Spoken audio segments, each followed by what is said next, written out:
Assalamualaikum warahmatullahi wabarakatuh. Kami dari instansi Basarnas Kantor Pencarian dan Pertolongan kelas A Balikpapan Angkatan 19 kelompok 1 sub 4. Kali ini kita akan mendiskusikan terkait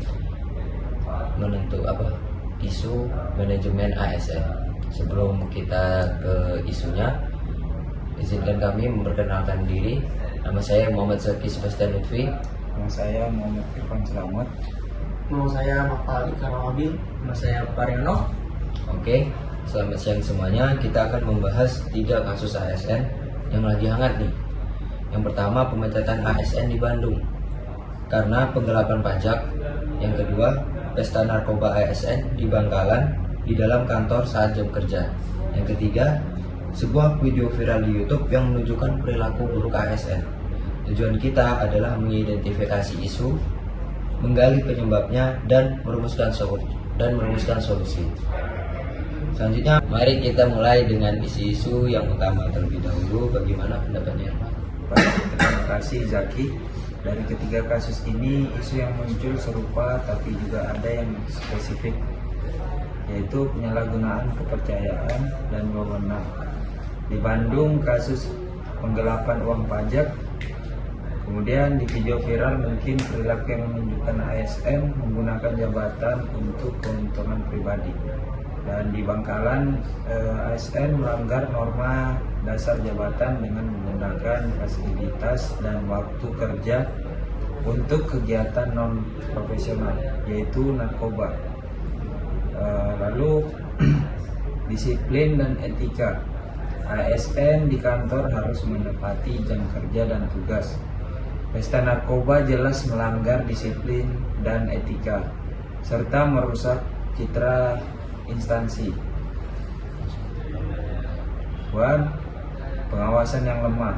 Kalau pengawasan internal, audit atau kontrol terhadap absensi atau kegiatan ASN lebih kuat, pelanggaran seperti ini bisa dicegah atau cepat terdeteksi.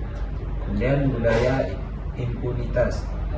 Bila pelanggar kecil tidak ditindak dan ada toleransi, ASN merasa aman melakukan tindakan yang seharusnya tidak bisa diterima.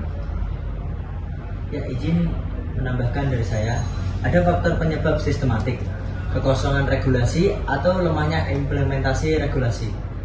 Regulasi disiplin ASN mungkin sudah ada, tapi pelaksanaannya tidak selalu konsisten. Contohnya, jika protokol pengawasan narkoba tidak diwajibkan di semua instansi, maka kasus seperti di Bangkalan bisa terjadi. Kurangnya pelatihan dan pendidikan integritas. ASN mungkin kurang diberikan pelatihan yang menekankan etika, integritas, dan tanggung jawab publik. Yang ketiga, kurangnya transparansi publik.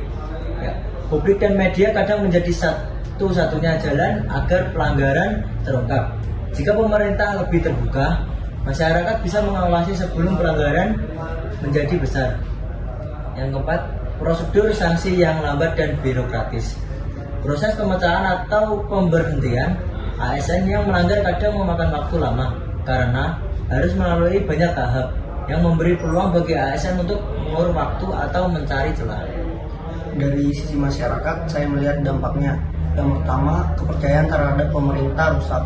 Ketika ASN yang seharusnya melayani malah menyalahgunakan jabatan, masyarakat kehilangan keyakinan bahwa pejabat publik akan bekerja untuk kepentingan umum. Kedua, kehilangan sumber daya publik.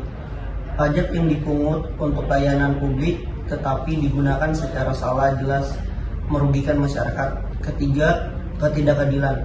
Ketika ada ASN yang melanggar tapi hanya mendapatkan sanksi ringan atau tidak sama sekali, warga merasa ada 2 standar untuk publik dan standar untuk pejabat.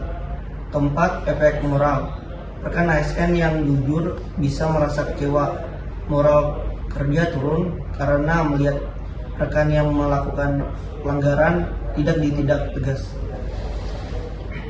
Baik, kita sudah mengidentifikasi isu dan faktor penyebab. Moral kerja turun karena melihat rekan yang melakukan pelanggaran tidak ditindak tegas.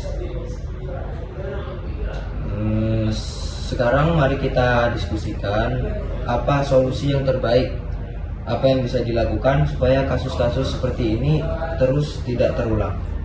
Baik Mas Zaki, menurut saya ya, solusi saya yaitu memperkuat audit internal dan kontrol keuangan secara rutin, termasuk pelacakan menggunakan rekening pihak ketiga jika ada.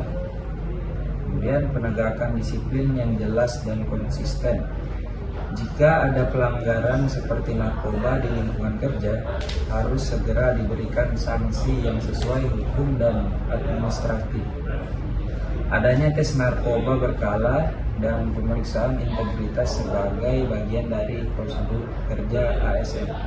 Ya, tambahan dari saya ya, pendidikan dan pelatihan atau etika harus dibuat wajib, bukan opsional. Yang kedua, regulasi internal yang menjamin transparansi. Contohnya, laporan keuangan, laporan pajak, laporan operasi instansi harus bisa diakses publik.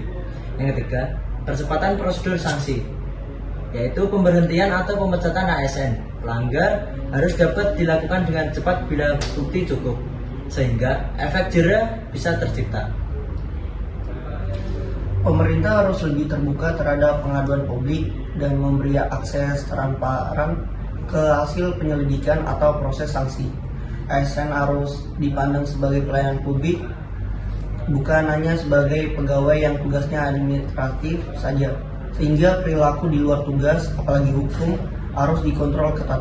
Media dan masyarakat sipil harus terus diajak dan dilibatkan dalam pengawasan, baik lewat laporan, investigasi, atau pengawasan langsung. Baik, dari 3 kasus ini, masalah inti terletak pada integritas, pengawasan, regulasi, dan implementasi, serta kecepatan dan keadilan dalam menegakkan sanksi. Dengan memperkuat kontrol internal, transparansi publik, pendidikan etika ASN, dan partisipasi masyarakat, kita bisa memperkecil terulangnya kasus serupa. Terima kasih atas diskusinya. Semoga bisa memberikan inspirasi dan tindakan nyata kepada kita semua. We are family, Afikna, jaga sama.